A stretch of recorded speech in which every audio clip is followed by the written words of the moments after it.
Wadhi Tanzania kama jurgure piny malibamba ma Tanzania odok ne jatend pinyno Samia Suluhu kod chung mare motegno mosebedo godo kotenore gi tamo jokendo ratich oganda donjo e pinyno. Jobro kwedo mano magiwacho ni tim marach ma oganda jo Kenya nitiere go masani gidwaro tingo kendo tero e piny ma Tanzania, gino magiwacho ni ok gibiyego kata matin. Niwaombe wanasiasa wenzangu tusiingie disiko la Kimasai ambalo hatujui kulicheza. Na hao wenzetu wamekuja kutoka Kenya.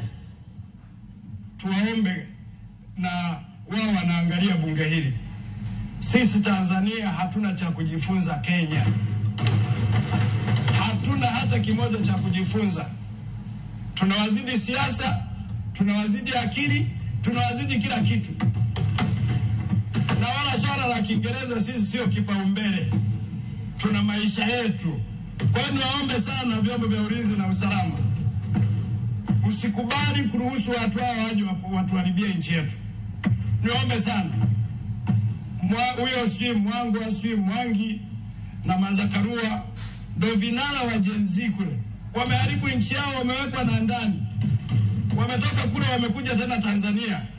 Tunawaomba wa Kenya, hatuna ugomvi na Wakenya wa kawaida.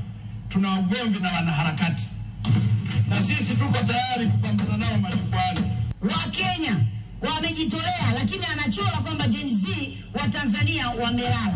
Tunataka tuambie vijana wetu wamejengwa katika misingi ya baba zao. Like father, like son. Tumewafundisha vijana wetu uzalendo, ujasiri, uhodari, na tumewafundisha pia kutafuta fedha, si kwa kutukana watu, kuuza maneno kwenye mitandao. Vijana wetu hawataungana na mambo ya kipumbavu, kwa sababu lazima tukubaliane kwamba amani, Biblia inasema katika Isaya 32:17, amani ni zao la haki. Haki tuliyoijenga kwenye taifa hili ndio inayozalisha amani.